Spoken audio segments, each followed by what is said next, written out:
It is Friday, April 11th. Let's talk PlayStation. Welcome back, everyone, to another nice episode of LTPS. As always, let's begin with our PS Plus reminder. The April Essential Games live on PSN, claim those. But more importantly, April 15th, the PS Plus Extra and Premium lineup will go live as well. And for PS Plus Extra, only 6 games. So this is easily the lowest amount we've had on PS Plus Extra so far, but it is something where we've got some heavy hitters. So Hogwarts Legacy, Blueprints, and also EA Sports PGA Tour are available right now. So they were supposed to come out a little bit sooner on April 10th, but for some reason they just let these games go out there right now, so you can play them immediately. You've got Lost Records, Bloom and Rage Tape 2, and then Battlefield 1 and Plate Up. So not a lot of games, but some very good titles. And then going into PS Plus Premium, we have Alone in the Dark 2 for PS1 and War of the Monsters PS2. That one is basically reissuing that game under Implicit Conversion's new emulator because that game was previously already a part of the old program with the emulated titles on PS4. They're obviously going a bit slow, mind you. We've always talked about how the premium program's been very slow with these re-releases, but to address some of those problematic PS4, PS2 games, we're kind of knocking them out one at a time here every like 2-3 months at this rate. But really the standout by far, you would think, is Hogwarts Legacy, but really it's Blueprints. This game, I think, fair to say, it came out of nowhere. We knew it was going to be a day one launch into the service, but a lot of people are saying this game is genuinely fantastic, really engrossing. You just sort of get lost in the puzzles and the roguelike elements. I have not spent much time with it, obviously, so I can't really say how I feel about it just yet, but it does seem like critical reception has been outstanding. You know, one of the games that might actually be a top contender for one of the best releases of this year. So always a good get, obviously, when it launches day one right into Plus, and I would suspect maybe that's why they wanted to just release it right then and there to sort of keep that steam going as the reviews came out. They're all incredibly high, and now it's like, well, let's get the game out there and playable so that way the conversation around it doesn't die within that 1 to 2 week period. So yeah, Blueprints out there now. Hogwarts and everything else will be available on April 15th. In other not-so-good PS Plus news, we do have a price increase confirmed for Latin America countries. So for the time being, not the US or Canada or the UK, not Japan, but we do have 15 countries in Latin America where on April 16th it is going up. So Essential is going to be $64.99, Extra $107.99, and then there is no premium tier in these countries, so no PS Plus streaming, but you do have the deluxe tier going up to $124.99, and that sucks. Sony does say and explain that it's market conditions, global market conditions, which is that really all that surprising nowadays? Really doesn't matter what industry or sector or whatever we're talking about, everything is getting more expensive, so that's just lovely. Really sucks. You would hope that this won't dip into other markets, and I would like to think that maybe that's further away than what we're seeing, but oh man, it's really tough to say. It's getting more and more ugly as we talk about video games in this context of just this hobby. It's always been a luxury, it's always been expensive, but it's not exactly getting any cheaper, and certainly not at the rate we're going at so far. Moving on to the PlayStation Portal, we have a new software update version 5.0 available right now, and this one makes some key changes and quality of life improvements to the cloud streaming beta, which is still in beta, so that's kind of what they're trying to address here over time. So really the big change, I would say, is now having the option to sort games in the game catalog, because it was kind of a haphazard just selection of games all kind of thrown in there for the main landing page where it just shows you all the games you can stream, but you can now do that. Also, the share button is turned on, so you can take gameplay captures while streaming a game, and then you have the option to give feedback on your cloud streaming experience, and you can also wait your turn when streaming, or rather trying to stream, and let's say the server is full, so there's now a proper queue system in place. You can receive a notification when you're streaming a game and it's about to close due to inactivity, so more of a courtesy thing there. You can also restore the license from Troubleshoot in the quick menu, and they've also added a new sound effect when opening and closing the quick menu. And of course, we cannot forget they've improved the system software performance and stability and improved the messages and usability on some screens. Never all screens, folks, only some. But Yeah, not too bad. It really is the game catalog, just cleaning that page up, which it's not even cleaned up really. You can just now sort it properly. I do hope over time when it gets, I guess when it goes out of beta, it's one of those things where when it leaves beta, it actually has maybe a more traditional looking landing page that's maybe similar to the PS5 UI, just in that you have a horizontal row of games, and if you want to surf the entire catalog, you can go and do that, versus just the main landing page looking like a catalog of titles that you then have to sort from that point on. I don't know, that's just me. It's one of those things, though, where I suspect maybe over time with various updates, it never has a proper launch, so to speak, just that they keep changing it to a point where they feel comfortable dropping the beta name from it, which on the software side, some companies love doing that. But yeah, just some nice little quality of life fixes. I think they've still got a little bit of ways to go here, considering we know there's only like 200 something games that you can stream on the portal without a PS5, whereas if you're directly on the PS5 playing those PS5 Silverblade games, they're up to nearly 2,000 titles. So they do have their work cut out for them here, but still nice little software update that came in nonetheless. Now, another update that you might not have noticed just yet is for the Welcome Hub, because as we all know, with the new Welcome Hub on PS5, you can change it to a particular wallpaper or one that Sony has given you as a selection, so a bunch of static ones, and there's some animated options as well, but recently people noticed that there is new options that are available that are game-specific, so there was the Astrobot one, and if you have a PS5 Pro, there's that one, but now there's also Days Gone, Demon Souls, Ghost of Tsushima and Yote, God of War Ragnarok, Horizon Call of the Mountain, Forbidden West, Lego Horizon, and then also Stellar Blade and Rise of the Ronin as well. So these are really neat, especially the ones that do move and animate, so gives you a little bit of flavor and personality to the console, which I know a lot of people have been dying for. But of course, the big issue is it's only for the Welcome Hub, so you know you're really only spending mere seconds on that page, if that. It's meant to be cursory information with all those widgets, but they're still really nice to look at. I'll still argue the personality of the console is all your software because they take over the screen and play a track usually, but yeah, it's still like nice to have options. I will say what's cool about these is, you know, if you want to, you can move some of those widgets out of the way, turn them off, and see more of the key art for that game, because some of them do look very gorgeous, and I love how they animate. Just that slight movement that gives the home screen a little bit more livelihood than it used to. Next up, it did not take long at all, but Sony has confirmed The Last of Us Complete Edition, which, as we talked about from the prior rumor, it very much is just part 1 and part 2 combined into one package, and you can buy it for a slightly discounted price. So it's available right now on PSN for $100 USD or £94.99 sterling. If you want to wait for what we heard about previously, which is the physical collector's edition, that's coming out July 10th exclusively on PS Direct, and that will be $119.99 USD or £109.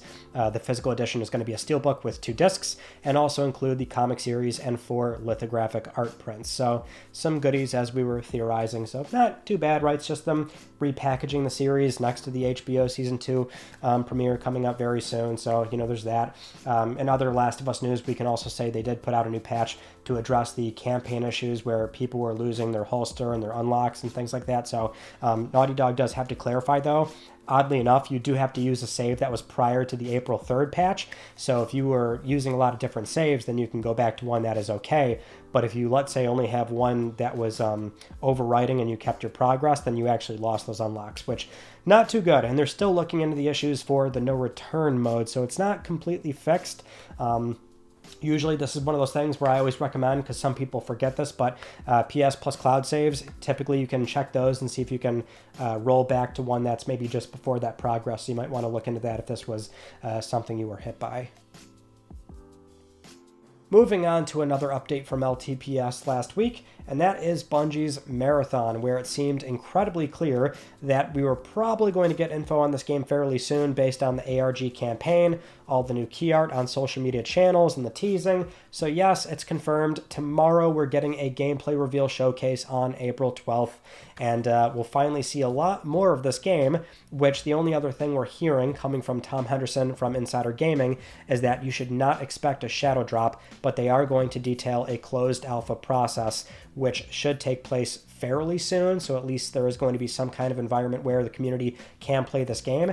And we're also hearing from Bungie themselves, so this is confirmed from their community Discord, that they're not going to require PSN on Xbox or PC, which is the right play because, quite frankly, despite this being Bungie, a very big established developer in this multiplayer live service space with Halo and Destiny, it's going to be an uphill battle, I imagine. I mean, it's still really, really tough to crack into those, top 10, top 5 black hole games. And I would argue even more so nowadays with, as we always remind ourselves of the environment we're in, the economic environment we're in, a lot of these games are free to play and there's really no huge pressure to invest money into it. So whether it's about this game being monetized or what their plan really is when it comes to when it's going to launch and free to play. And you still need people to put money into the game at some point. So I think just all aspects considered holistically, it's going to be really tough to pull people away from those games. So while I admit there's probably a lot of people that will pay attention to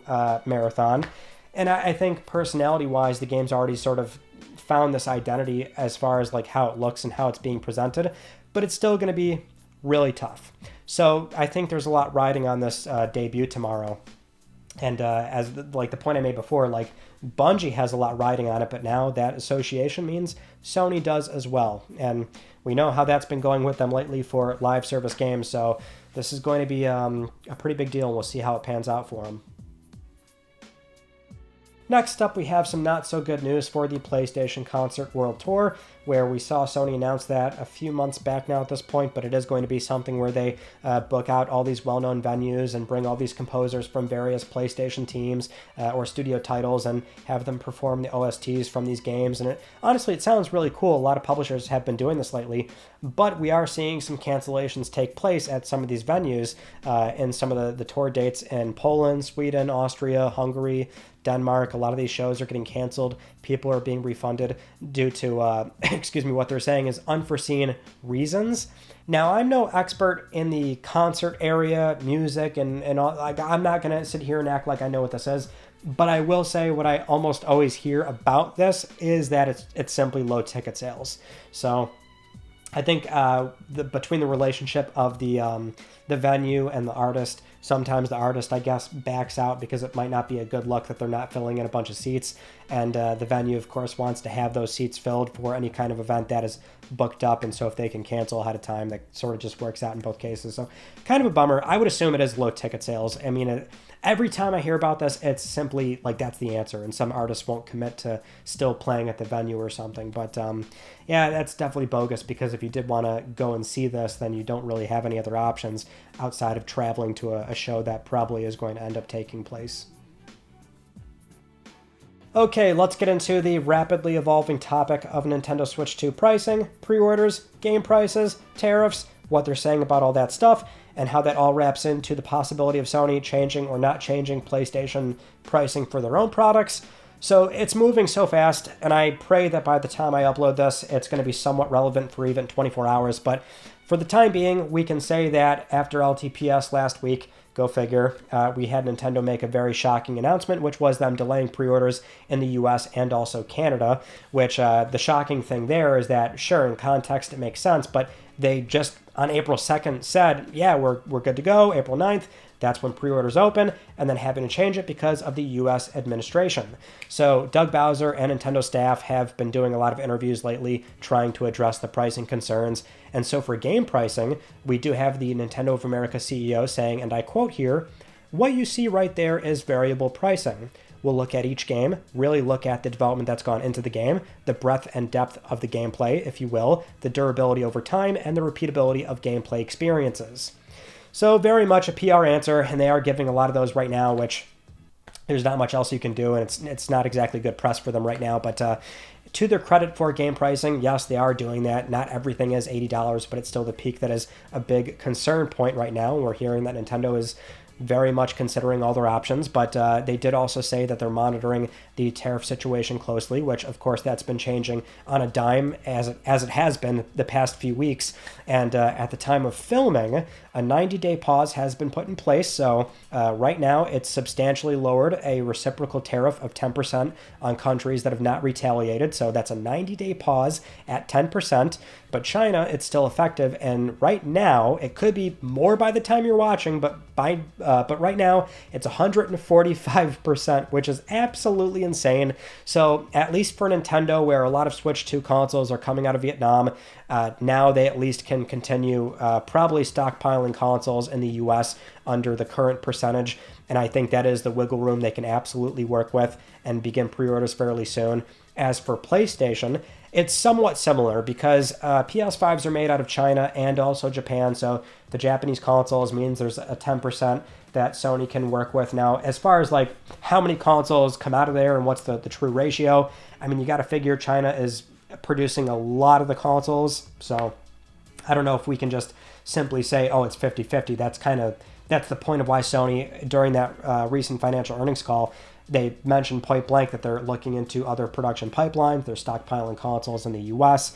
I would imagine they will continue to do that for the foreseeable future, just to sort of insulate themselves from having to increase prices, since they don't want to. I mean, that's the point I'll still make here, is that this is the console business. So it's so easy to say they're greedy and they want an excuse to jack up prices, especially, and this is a good point that I've seen people make, especially knowing that they can say increase prices in the US, and oftentimes that can very much be the market that sets the price point for everybody else, where maybe it doesn't need to be that price. And if they can get away with that pricing in the US and see a very healthy margin that they otherwise weren't going to see, and that extends to other places where the margin gets even bigger, like, don't get me wrong, that absolutely could happen. But it is still something where it's the console marketplace. They know that they do have a sort of duty here to still make a console that is a console. It's supposed to be a very plug-and-play, low-priced option relative to everything else on the market. So I would think Nintendo and Sony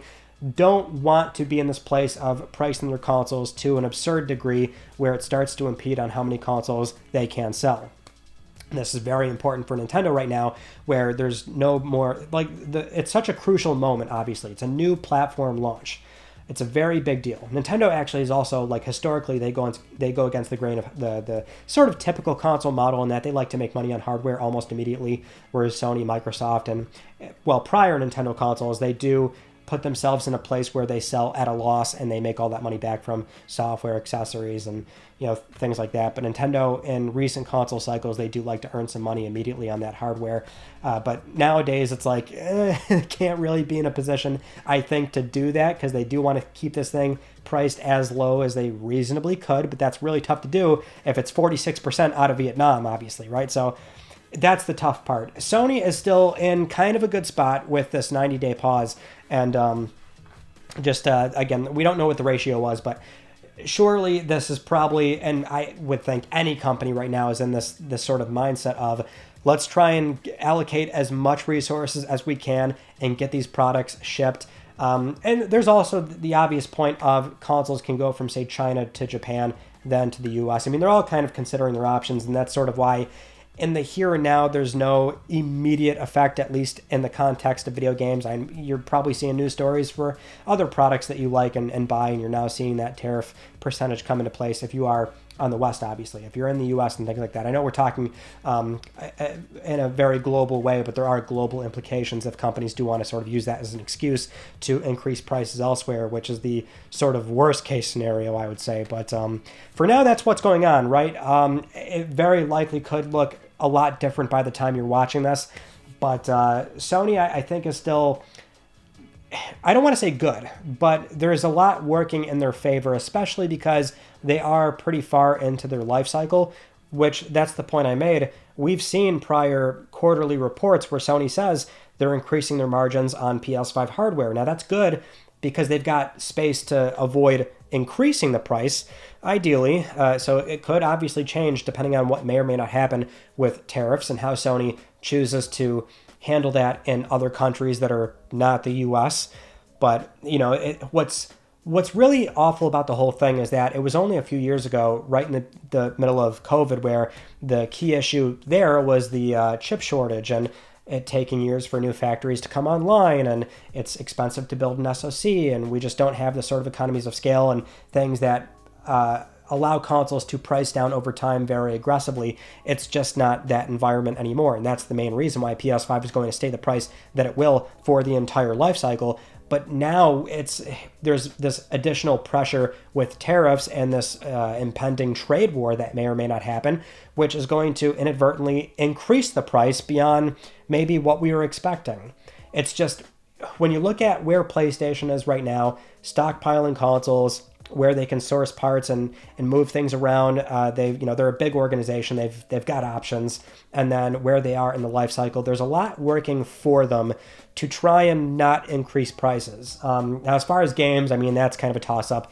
We were saying before, Nintendo is very stubborn. These statements are very much illustrating that. So there's been all these, I guess things coming out of the closet with Reggie Fils-Aimé in his book, which I've read that book, and that's very true. They're stubborn. It takes a lot for them to course correct with 3DS pricing or, pack-in games and things like that. They do really push back on things like that. So whether Nintendo does or does not back down, I'm not sure if that's really indicative of what, SIE or Take-Two, for example, may do in the short term for game pricing, especially if maybe they can get away with, on the occasion of certain games being priced at 80 and still exploring the variable pricing as Nintendo was getting at. Because to the publisher's credit, they are all kind of doing that. It's not always a blanket $70 on every game, but just because they're doing that doesn't necessarily mean we want that spectrum to increase on the top end, right? Like that's still a concern.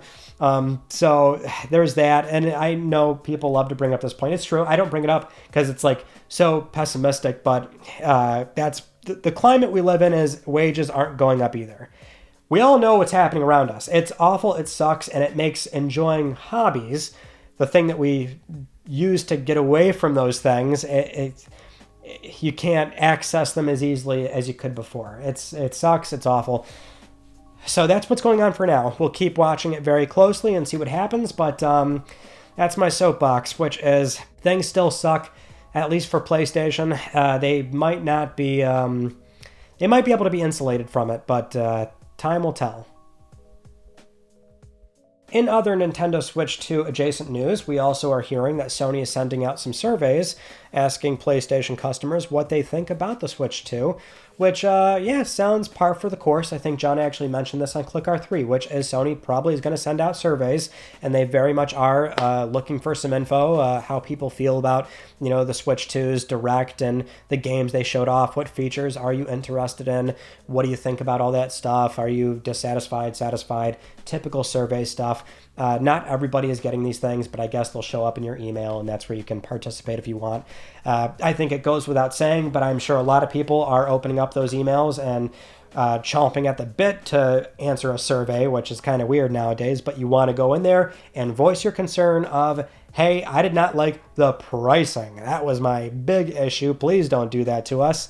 So, hey, if you get the survey, then by all means, speak loud, clear, direct, and let PlayStation know how you feel about Switch 2.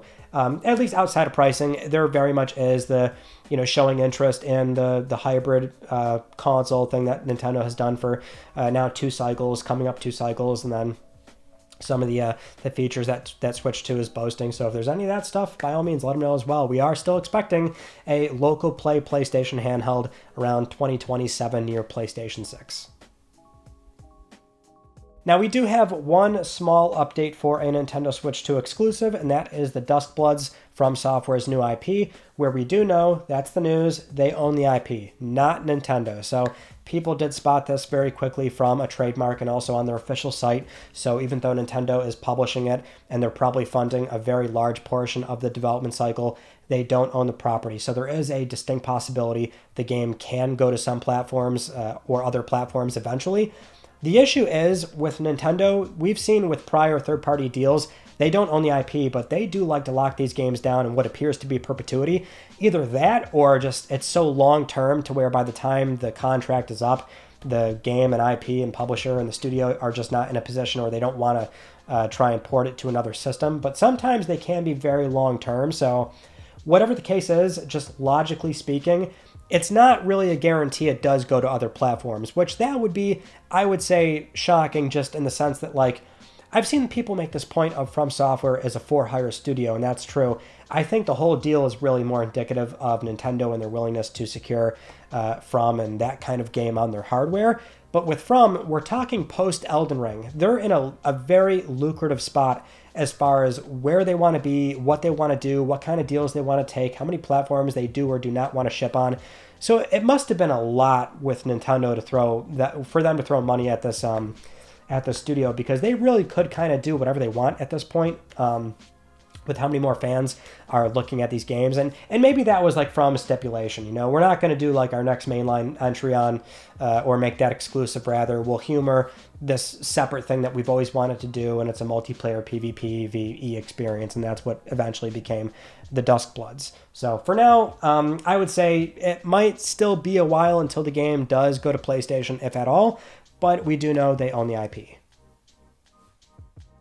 In more third-party news, it's now confirmed the Xbox Game Showcase and Outer Wilds 2 Direct is taking place on Sunday, June 8th. 10 a.m. PT, which it's really important to remember this because you can now watch these shows and there's no guessing games. Microsoft has openly said they are now going to show all platform logos, if applicable, on their trailers and their live streams, so you don't have to watch these shows. And, you know, again, it's a guessing game. When you go to a publisher site, look for the press release and find out if it's coming to PS5 or not. And that applies to everything on the show, because not just third party, but now also Xbox Game Studios as well. And this will be their first really big live stream where they've clarified that's their new stance moving forward. So I'm so curious to see, you know, how often a PS5 logo is going to show up. You would think for most titles, but are they going to go out of their way to make a PlayStation-specific announcement? What I mean is something where the game is already on Xbox platforms, but now they're, you know, really appealing to a PlayStation audience and making it very conducive to that kind of viewer, where, hey, if you don't have an Xbox, here's this PlayStation game now coming. Are they going to go out of their way to show, you know, basically PlayStation-specific announcements? That would be fascinating for sure. I'm not sure if we're there just yet, but it's still great news, obviously, that from here on you can start watching these live streams and it's not so confusing anymore. And yeah, June 8th. Very excited. We're getting into that not E3 Summer Game Fest season very soon.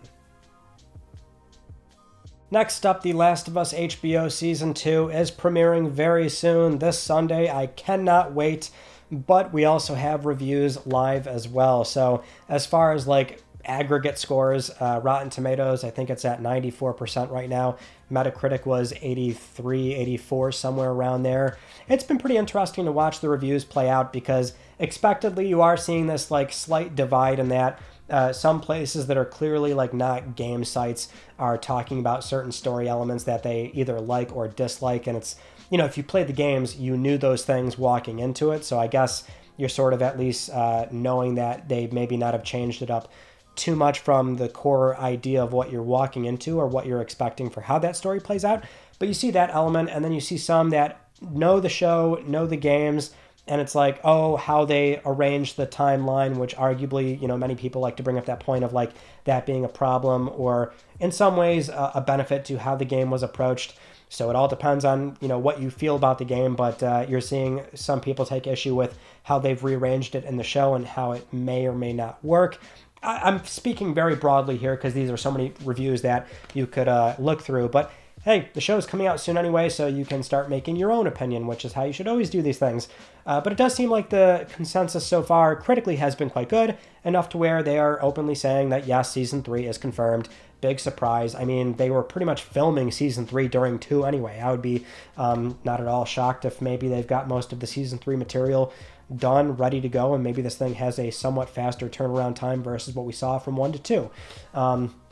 If anything, it's more about what Season 4 will look like, if that is still a thing, if it's going to, you know, do a whole separate season covering that final arc of the game, which that would maybe be the one circumstance of the show start spending more time than the games do, because that was like the Season 1 problem in many people's eyes of it feels like it was too fast versus the games. But yeah, this Sunday, cannot wait. I will be definitely tuning in right away. In other video game adaptation news, because this actually is not a PlayStation production, but the Death Stranding movie, which we're now hearing from Deadline, it has a director. So that director is the award-winning writer and director of Pig, Michael Sarnowski. He also recently did A Quiet Place Day 1 as well. So there you go. They've got their director, and now it's full steam ahead. There's still no news or details on casting, if Norman's going to be in the main role or any other actors that were obviously a part of the main series of games. So we'll see what happens here. But I'll tell you, I would have selfishly loved if it was just the entire cast in in the movie. But like that actually would not be a great choice, considering like Death Stranding is its own movie in a lot of cases where when you're not in gameplay, it's a lot of cinematics, as Kojima loves to do, obviously. So you don't really need that. It probably is more ideal to just tell a completely different story, a different porter, and explore something like that in the universe. And it's A24, so they can get really weird with it, which is what this movie obviously needs. So I'd love to see where it goes. I don't really have much else to say as far as the director or casting, or I'm no movie expert. I just sit here and try to enjoy what ends up getting spat out from these productions. But with that in mind, they have their director. Moving on to another casual Astrobot W. Of course, I got to mention that Astrobot has picked up 5 awards at the BAFTAs, which is not just Best Game, but also Animation, Audio Achievement, Family, Game Design as well. So love to see Astrobot cleaning up. We do have some of these final ceremonies that are taking place, so the BAFTAs is one of the big prestigious ones, and great to have Team Asobi pick up another one. At this point, we can probably confidently say that they did pick up the most awards out of all the sort of established organizations. And that is, I'll admit, I'm surprised. I knew Astrobot would win some. I genuinely did not think it would be like the leader. SIE's got to be so happy. Team Asobi's got to feel so proud. And all I can say is, like, whether there is or is not new Astrobot content for the existing game, I am just dying to know what Team Asobi is going to cook up next. Because I'll tell you, I would be okay if it wasn't Astrobot. This team is very talented, and I think they could do something different. But I ain't going to have a problem if it's more Astrobot. You know what I'm saying? Now, with all that said, it is time for Let's Talk Plus, the weekly Let's Talk PlayStation giveaway, where one of you can win a $10 PSN code. I would like to congratulate this viewer right here. I'll be contacting you very soon via email or X, and if you would like to win a $10 PSN code, it is so easy. Follow the link down below, scan the QR code, enter the Gleam giveaway, and supporting this channel, a number of ways can gain you an entry, and I'll announce the winner next week, because I'm trying to help pay for your games. Those are some of the stories from this past week that I wanted to talk about with you all. And our Wednesday video was the Frankenstein PS3 mod. Finally had a chance to cover this in a way that would make sense, and so we had access to a 40 nanometer swapped official Sony console. This was a huge breakthrough in the PlayStation 3 scene when this was discovered, and so we had an official repair that Sony did on the console, and we were able to document that. It's a crazy story. I highly encourage you all to check that out, and I'm so happy I was finally able to put something out on that topic. Coming up, I'm hoping something will be ready by Tuesday, so kind of similar to what we just went through. Some of these projects are taking a little bit longer to wrap up, so it might be Wednesday. We'll see how it shakes out. Maybe a conversation or two will pop up. I'm not entirely sure, but that is pretty much it. So that concludes this week's episode of Let's Talk PlayStation. I'm Ryan Benecki. Thank you all so much for talking with me, and I will see you all next Friday.